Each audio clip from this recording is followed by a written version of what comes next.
그 백성을 돌아보사 속량하시며, 이런 제목으로 누가복음 강해를 이어가겠습니다. 그리스도께서 탄생하시기 전에 그와 밀접한 연관이 있는 세례 요한의 출생을 성경은 매우 상세하게 기록하고 있습니다.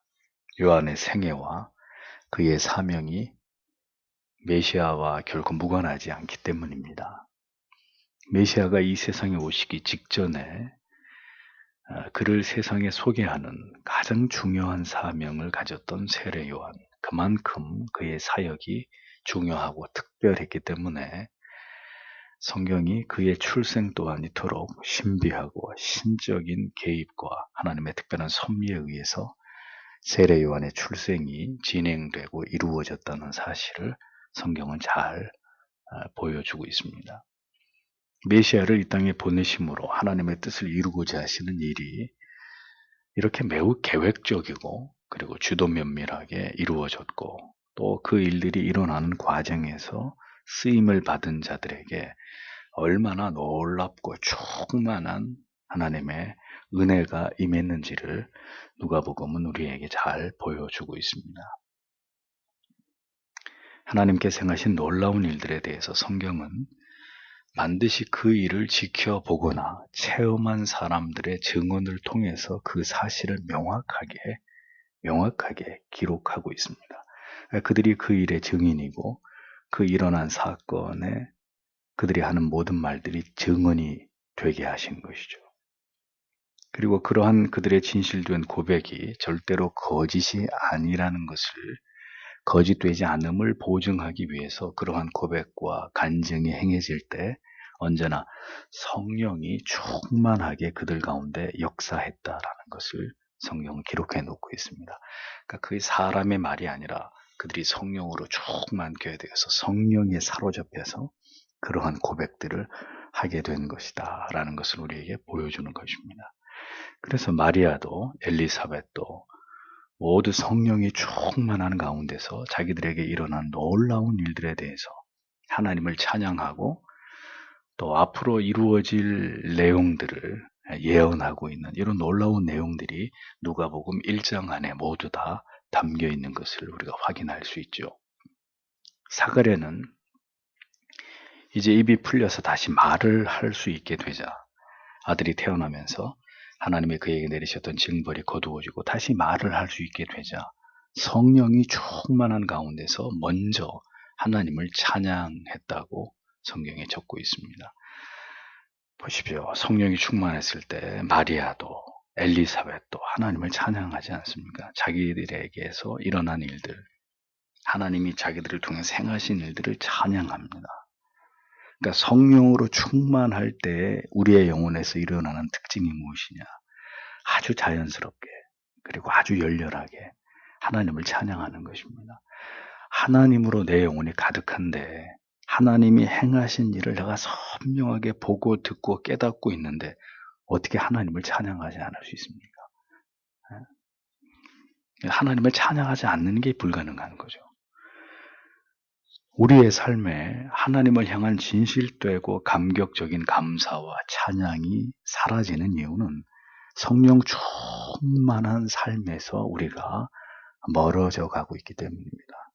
경건하지 않은 삶, 말씀과 기도와 멀어진 영적으로 무료한 삶이 결국은 성령을 근심하게 하고 하나님으로부터 멀어지게 함으로써 결국 성도의 영혼은 하나님을 기쁘시게 찬양하고 예배하고 그 복되신 은혜를 사모하는 마음의 동기를, 거룩한 동기를 다 잃어버리게 되는 것이죠.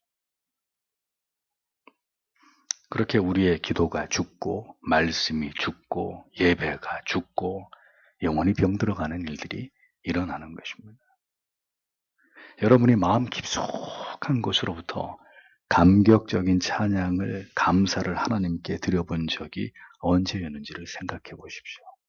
성령으로 충만해서 그 하나님의 은혜와 사랑 앞에 복받치는 가슴으로 그렇게 뜨겁고 열렬히 하나님을 찬양한 적이 언제였나?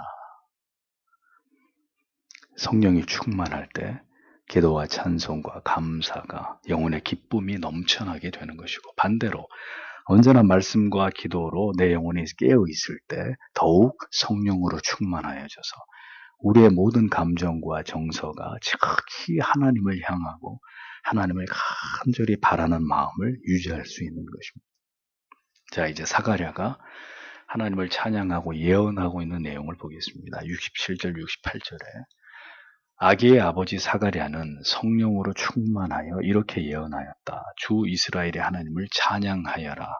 왜냐하면 그는 자기 백성을 찾아오셔서 죄를 속하여 구원해 주셨기 때문이다. 직역을 하면 이런 의미가 됩니다. 자, 성령께서 충만하게 사가랴에게 임하셔서 사가랴가 이제 하나님을 찬양하면서 뭘 합니까? 예언까지 하기 시작합니다. 그의 예언이 하나님을 찬양하는 것으로부터 시작을 해서, 근데 그 찬양은 그냥 형식적인 찬양이 아니라 하나님께서 명백하게 이제 행하시고 나타내고자 하시는 그 계시들에 대한 찬양이었습니다. 하나님의 그 위대하신 역사는 곧 자기 백성들을 죄에서 구원하기 위해서 그들에게 찾아오신 것이다 라고 사가랴가 밝히고 있습니다. 하나님께서 그 백성들, 자기 백성들을 돌아보시고 그들을 속량하신다는 것을 사가랴가 찬양하고 있었던 것입니다. 자기의 죄가 영원한 지옥의 형벌로부터 사해졌고 구원을 얻었다는 것을 확신하고 그것을 기뻐하는 사람이 그리스도인입니다.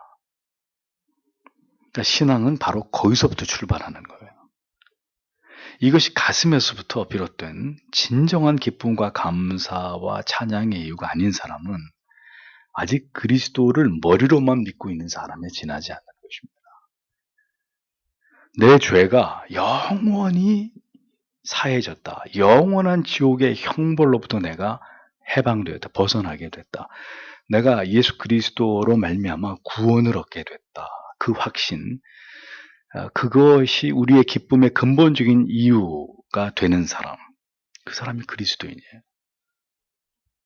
그러니까 그것이 우리에게 진정한 기쁨의 이유, 감사의 이유, 찬양의 이유가 아닌 사람, 그 사람은 그리스도의 사람이 아니에요. 아직은. 그냥 그리스도를 지식적으로만, 머리로만 알고 있는 사람이에요. 복음에 대해서 듣고 알고는 있지만 수도 없이 들었으니까.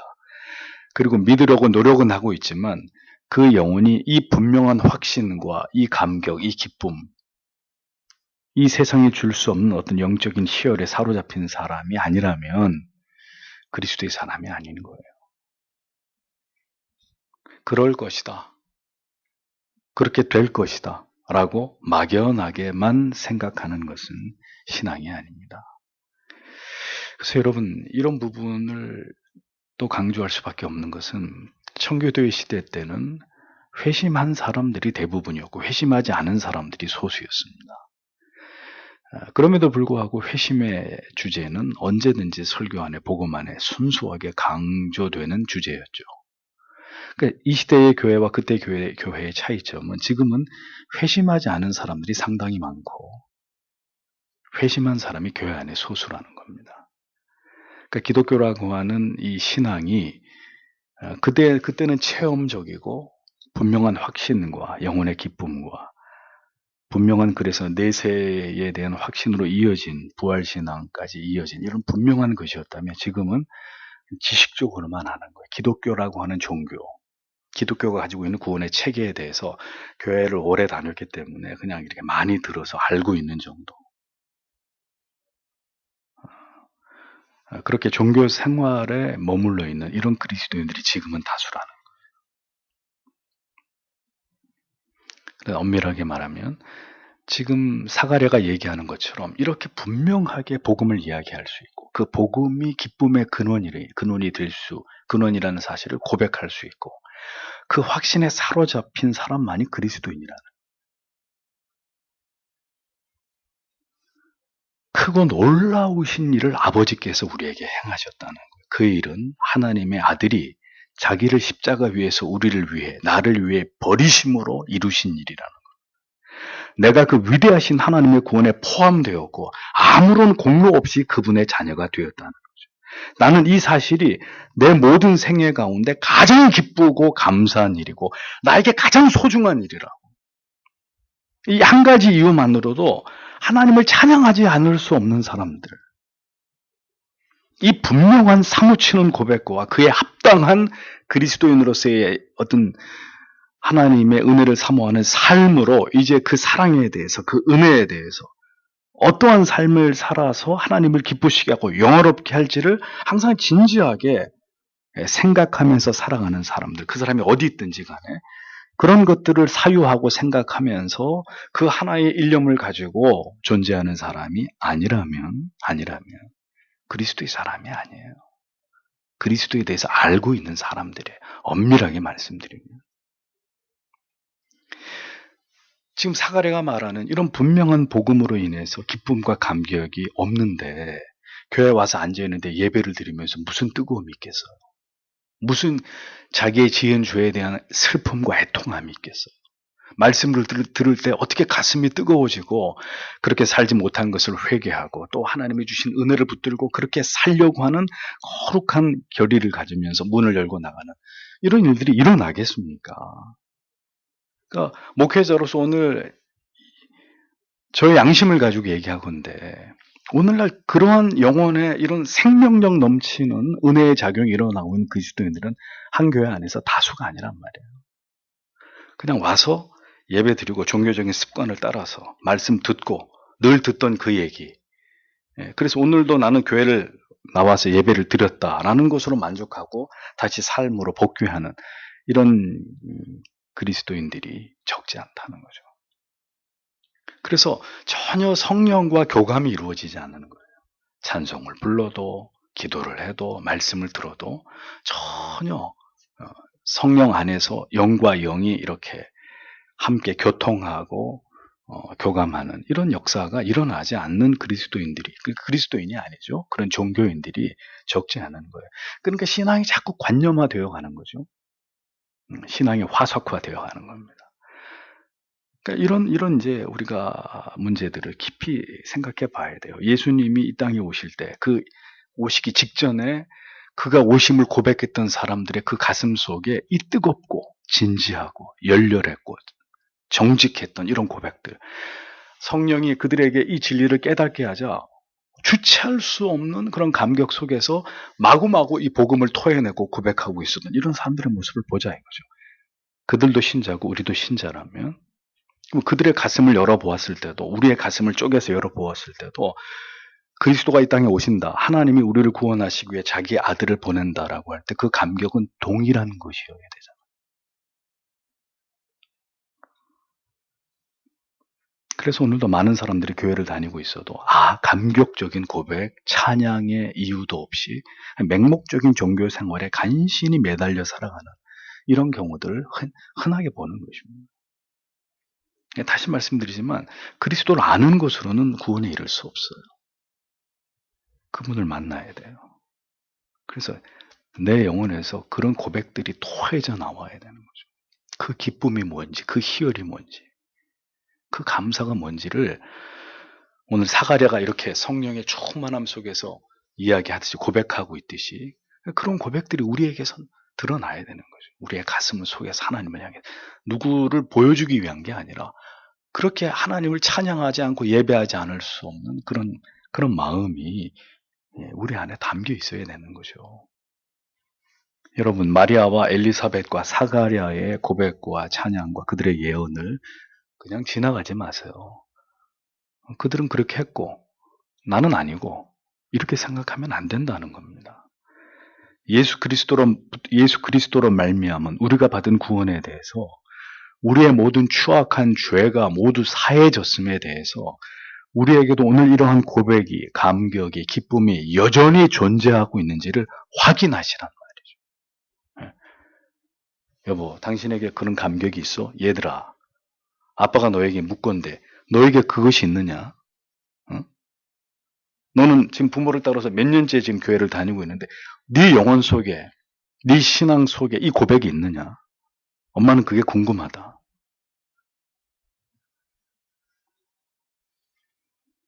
만약에 이런 감동이 없다면 우리는 우리 자신의 구원에 대해서, 영혼의 상태에 대해서 깊이 돌아보아서 무엇보다 먼저 주 예수 그리스도로부터 말미암은 구원의 은혜를 진지하게 구해야 합니다. 그리고 그것을 회복해야 합니다. 잃어버리셨다면. 그렇지 않으면 모든 인생이 무의미하게 흘러갈 수 있다는 것을 우리는 결코 잊지 말아야 되는 거죠. 성령으로 충만한 사가랴의 입을 통해서 하나님의 아들을 통하신 위대한 구원의 계획들이 줄줄 증거되고 있습니다. 69절에서 71절을 보십시오. 주 이스라엘의 하나님께서 우리를 위하여 그 종 다윗의 집에 구원의 뿔을 일으키셨다. 이것은 주님께서 옛적부터 그 거룩한 예언자들의 입을 통해 말씀하신 대로 우리 원수들에게서 그리고 우리를 미워하는 모든 사람들의 손에서 구원하셨다. 라고 사가랴가 지금 예언을 합니다. 뿔은 뭘 뜻합니까? 권세와 힘, 능력을 상징합니다. 그러니까 구원의 뿔이라고 했습니다. 그러면 구원을 얻게 하는 강력한 힘과 능력을 의미하는데, 자, 이 표현은 당연히 누구를 뜻하는 것이겠습니까? 이 구주 예수 그리스도를 뜻하는 표현이겠죠. 하나님께서 죄인을 구원하기 위한 강력한 역사를 다윗의 계보 속에서 일으키셨다. 사가랴가 예언을 합니다. 다윗의 가문에서 인류를 구원하실 메시아가 탄생하실 것이라는 이 예언은 이미 오래전 구약의 선지자들의 입을 통해서 거듭 말씀하시고 예언하신 바라는 것을 밝힙니다. 또 메시아께서 이 땅에 오셔서 우리의 모든 원수들과 우리들을 미워하는 자들의 손으로부터 구원하신다. 이런 예언도 사가랴가 덧붙입니다. 자, 원수와 미워하는 자들이란 당시에 이스라엘을 괴롭히던 압제하던 로마가 될 수도 있고 또 그리스도를 박해하는 어떤 세력일 수도 있으나 근본적으로는 우리의 가장 큰 원수인 우리의 죄와 사탄의 세력을 의미하는 것이고, 그러니까 그로부터 궁극적으로 우리를 구원해 주시기 위해서 오시는 분이 다윗의 자손으로 오시는 구원의 뿌리신 예수 그리스도다. 이것을 사가랴가 분명하게 정확하게 드러내고 있었다는 것입니다. 그러니까 구약의 모든 선지자들의 예언이 그대로 성취되어서 메시아가 도래하심으로 우리를 모든 어둠의 세력들로부터 구원해 주신다.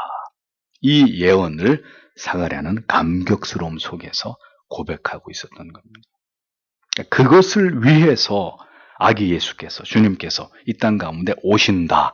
이것을 사가랴의 입을 통해서, 성령이 사가랴의 입을 통해서 정확하게 표현하고 있었던 것입니다. 요한뿐만 아니라 요한이 태어날 때 요한의 부모인 사가랴와 엘리사벳까지 그리고 마리아까지 모두 성령으로 충만해졌는데, 보세요. 사가랴가 지금 아들이 태어났잖아요. 자기 아들이. 그럼 아들이 태어난 것을 기뻐하기보다는 예언대로 메시아가 그렇게 이 땅에 오실 것에 대해서 지금 이 요한의 아버지가 사가랴가 더 기뻐하고 있는 거예요. 아들 얘기는 이 뒤에 다음에 하지만 아들 얘기를 먼저 하는 게 아니라 어떻게 해서 얻은 아들인데, 그렇죠? 태가 다 끊긴 상태에서 엘리사벳이 천사의 예언대로 얻게 하신 그런 귀한 아들인데, 그 아들이 태어난 거는 좀 중요한 게 아니에요. 요한이 태어난 것에 대해서 그 감격을 얘기하지 않고 사가랴가 먼저는 메시아가 탄생할 것, 그분의 이 땅에 태어나심의 의미가 뭔지를 이걸 먼저 얘기하느라고 정신이 없는 거예요. 물론 성령에 의해서. 메시아가 이 땅에 오실 것을 사가랴는 이렇게 기뻐하고 찬양하는 모습이 성경에 기록되어 있습니다. 이미 성령께서는 그렇게 사가랴와 엘리사벳에게 요한이 이 세상에 태어난 이유와 그의 사명에 대해서 가르쳐 주셨고, 더 나아가서 그들의 아들이 이제 이 세상에 소개하게 될 구세주에 대해서도 사가랴와 엘리사벳의 영혼 가운데 탁월한 이해와 깨달음을 불어넣어 주신 거예요. 그러니까 아들이 태어났지만 지금 아들이 중요한 게 아니에요. 잠시 후에 이 세상에 태어나실 인류를 구원하기 위해 이 세상에 오시는 하나님의 아들, 그분이 더 중요한 거예요. 그러니까 사가랴는 그 얘기를 먼저 하고 있는 거죠. 아들이 태어나서 기쁘고 감격스럽다, 이 얘기는 온당한데 없고 예수님에 대한, 메시아에 대한 이야기를 하고 있는 것입니다. 모두가 똑같아요. 예수께서 이 땅에 오심의 그 의미를 성령을 통해서 힘있게 계속해서 드러내고 있는 것을 누가가 기록하고 있는 것입니다. 그러니까 성령은 이렇게 그리스도를 언제나 조명하신다는 거예요. 언제나 우리 마음속에서 그리스도를 가장 선명하게 드러내시고 그 그리스도를 깨닫게 하고 그 복음을 전하게 하시는 이가 성령이십니다. 그것이 성령의 역사하심이에요. 성령이 오늘도 모든 사람들 안에서 행하시는 일들입니다. 성령이 충만하게 역사할 때 성도는 더 선명하게 복음을 이해하게 되고 진리를 깨닫게 되고 더 그리스도 중심적인 신앙으로 확고해질 수밖에 없는 거예요. 구원의 확신을 얻게 되고 모든 그 구원의 내용을 정확하게 이해하게 되고 깨닫게 되고 이게 모두가 다 성령의 역사하심 때문이라는 거예요. 성령 충만한 사가랴, 엘리사벳, 마리아 그들이 다 뭘 얘기하느냐? 예수를 얘기하는 예수, 하나님의 아들. 하나님이 왜 아들을 이 땅에 보내시느냐? 그가 왜 오셔야만 했느냐? 그가 무슨 일을 행하셨느냐? 우리가 무엇 때문에 이렇게 기쁜 것이냐? 다 그 얘기를 하는 것입니다. 그것은 그들이 어느 날 자다가 일어나서 깨달은 게 아니라 성령이 충만함으로 주가 오시기 전에 이것을 먼저 증언하고 간증해야 될 사람들의 영혼 속에서 그런 것들을 토해내게 만드시는 거죠. 성령이 충만하게 역사할 때 성도는 선명하게 진리를 이해하고 깨닫게 됩니다. 교회를 그렇게 오래 다녀도 복음에 대해서 잘 모른다. 예수님에 대해서 잘 모른다. 그럼 뭘까요, 그게? 성령이 그 사람 속에서 선명하게 그리스도와 연결시켜주는 그리스도의 복음을 분명하게 깨닫게 하시는 그런 역사가 있었다는 얘기, 없었다는 얘기예요? 없었다고 밖에 볼 수 없는 거예요. 그런데 교회는 수십 년 다닐 수 있는 거죠. 봉사하는 재미로, 직분 받은 재미로, 뭐 어떤 동기로든 부지런히 교회는 다닐 수 있는 참 불쌍한 사람들이죠. 아니면 성령을 전혀 그렇게 이해하지 않고 누누이 말씀드리건데 예언, 방언, 뭐 은사, 직통계시 이런 거에 신유 그 재미로 또 교회를 다니고 성령이 그렇게 역사하시는 줄 알고 그게 전부인 줄 알고 이렇게 신앙생활을 하는 이런 경우 모두 다 온전한 신앙이라고 볼 수 없는 것입니다. 그러니까 구원의 확신을 얻게 되고 모든 구원의 내용을 명확하게 이해하고 깨닫게 되는 것도 성령의 역사 때문입니다. 성령의 충만한 역사 없이 우리의 지성을 밝히는 성령의 도우심 없이 진리를 구원의 도를 명료하게 깨닫는 일은 불가능합니다. 성령이 명료하게 복음으로 구원이 무엇이다라고 깨달았는데 깨달음을 줬는데 어떻게 이신칭의를 모르냔 말이죠. 어떻게 구원을 받게 되는지를 분명하게 교회를 20, 30년 다닌 사람도 구원이 어떻게 율법의 기능은 뭐고 이 복음의 은혜라는 게 뭔지를 이걸 정확히 몰라서 얼버무리고 있느냐 그게 어떻게 가능하냐 이거죠. 성령은 이 지혜와 지식을 통해 복음을 그리스도의 십자가를 깨닫게 하고 이것을 힘있게 전하게 하는 영인데 어떻게 그걸 모르고 교회를 그렇게 오래 다닐 수 있느냐. 뭐가 이상하게 또 참 많이 이상한 거라는 정상적이지 않은 거라는 그럼 뭐 행위 구원 얘기하고 있고 말도 안 되는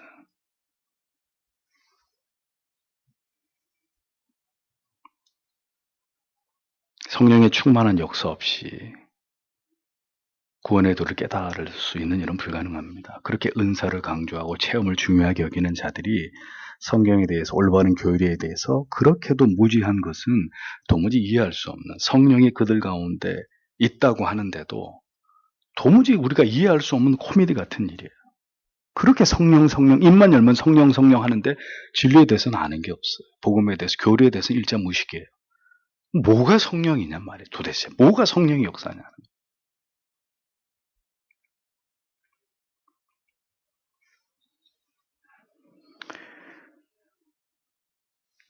성령은 신자의 영혼 안에서 진리를 깨닫게 하시고 믿어지게 하시는 영입니다. 성령이 진정으로 우리와 함께 하시고 그리스도의 영이 오늘도 우리 안에서 충만하게 역사하실 때 성도는 다른 어떤 주제가 아니라 예수 그리스도를 복음을 깊이 깨닫기를 갈망하게 됩니다. 그리고 그렇게 성경을 통해서 만나게 된 그리스도를 나의 모든 삶 가운데서 드러내는 일을 내가 존재하는 이유라고 생각하는 거예요. 그렇게 해서 내 입으로 복음을 바른 진리를 전하는 것을 그렇게 하나님께 올바로 내가 사용되는 것을 소원하는 사람으로 변화되는 것입니다. 그것보다도 더 중요한 것은 신자에게 존재하지 않아요. 우리에게 그 어떤 주제보다도 예수 그리스도의 복음을 그 진리를 선명하게 세상에 드러내는 것보다 더 중요한 사명은 우리에게 존재하지 않는 것입니다.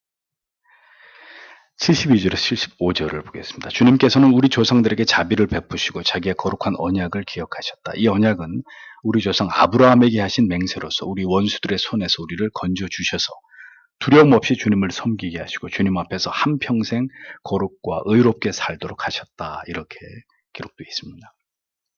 사가랴는 다시 메시아의 탄생은 조상들과 맺으신 하나님의 언약에 근거해서 그 언약은 아브라함에게 하신 맹세였다라는 사실을 밝힙니다. 이 맹세가 어디 나오죠? 창세기 22장 16절에서 18절에 나옵니다. 가라사대 여호와께서 이르시기를 내가 나를 가리켜 맹세하노니 내가 이같이 행하여 내 아들 내 독자를 아끼지 아니하였은즉 내가 내게 큰 복을 주고 내 씨로 크게 성하여 하늘의 별과 같고 바닷가의 모래와 같게 하리니 내 씨가 그 대적의 문을 얻으리라. 또 내 씨로 말미암아 천하 만민이 복을 얻으리니 이는 내가 나의 말을 준행하였음이니라 하셨다 하니라. 이렇게 기록되어 있습니다.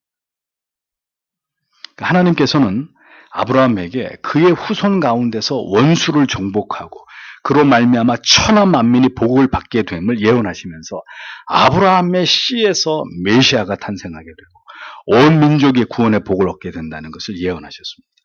사가랴는 바로 그 예언이 이제 이루어져서 우리가 모든 죄 아래서 노임을 받아 우리의 모든 날들을 이제는 더 이상 죄의 형벌에 대한 심판에 대한 그 두려움에서 벗어나서 하나님 앞에서 경건함과 의로움으로 하나님을 기쁘시게 섬기면서 경외하는 삶을 살아가게 하셨다. 이렇게 이야기합니다. 자, 여러분, 여기까지 성령 충만한 사가랴가 하나님을 찬양하면서 예언하는 내용을 보십시오.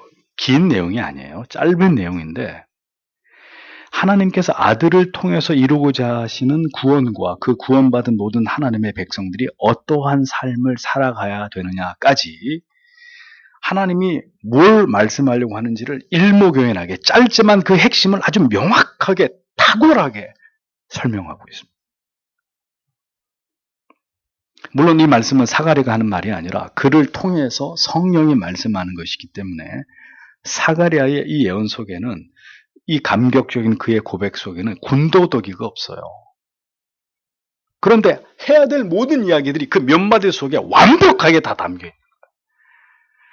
자기 아들이 태어났음에도 사가랴는 먼저 요한에 대한 이야기를 하기 전에 구약에 예언하신 바대로 메시아가 이 땅에 도래하실 것이고 그가 오셔서 우리의 모든 죄의 압제로부터 우리를 구원해내시고 그리고 하나님을 경외하는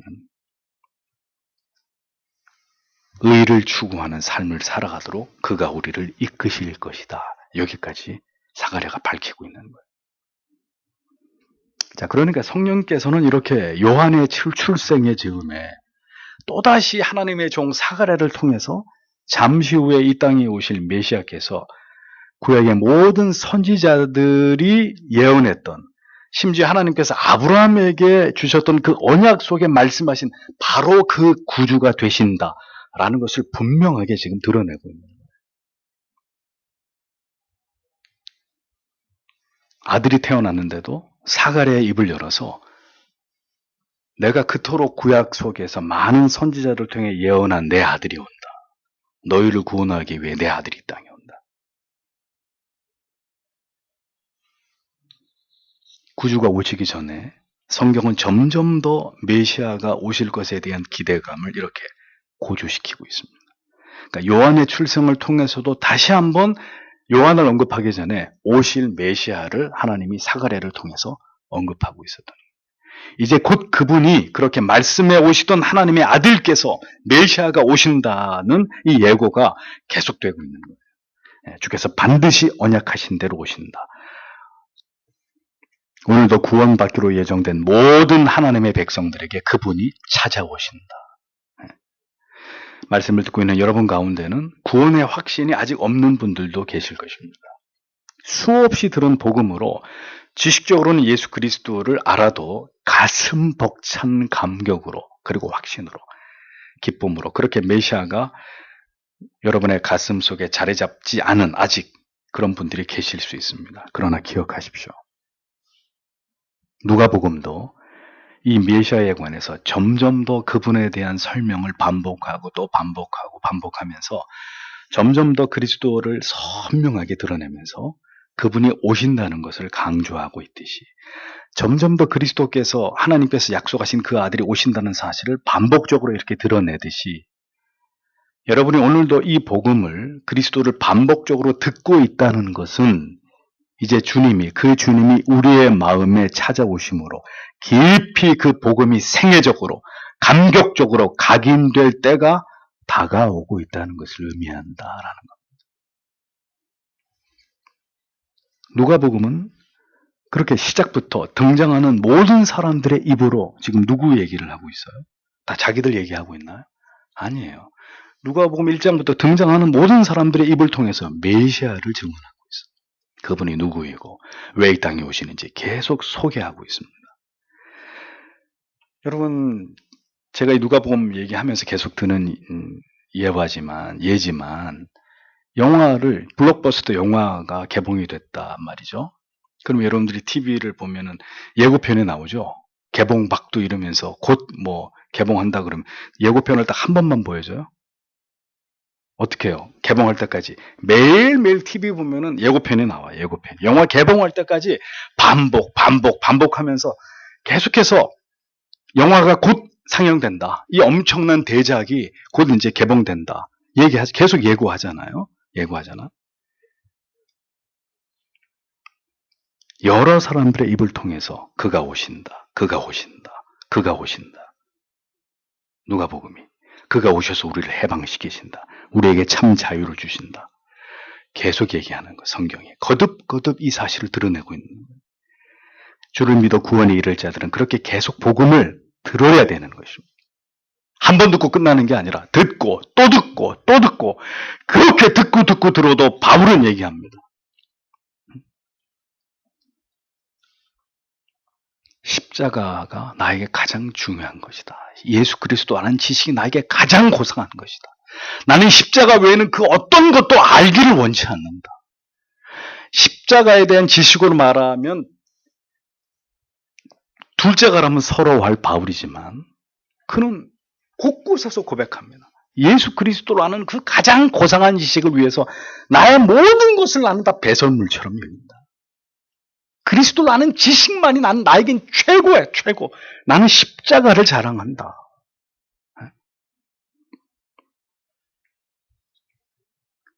주를 믿어 구원에 이를, 영생에 이를 자들은 계속해서 복음을 들어야 됩니다. 또 그 얘기, 또 십자가. 아직 그만하시라고. 그러면 그만 예수 믿으세요. 그런 얘기를 그만 듣고 싶으면. 구주 예수 그리스도, 그가 누구이신지 거듭 들어야 되는 것입니다. 믿음은 이 복음을 들음에서 나기 때문에 이 복음을 들음으로 더 확고해지는 것이기 때문에 사가랴가 아들의 출생을 기뻐하면서 하나님을 찬양하면서 메시아에 대해서 예언하고 있는 것도 그의 고백을 통해서 구약에 예언된 그 오실 메시아가 바로 그분이라는 것을 우리에게 깨닫기 위함임을 보게 됩니다.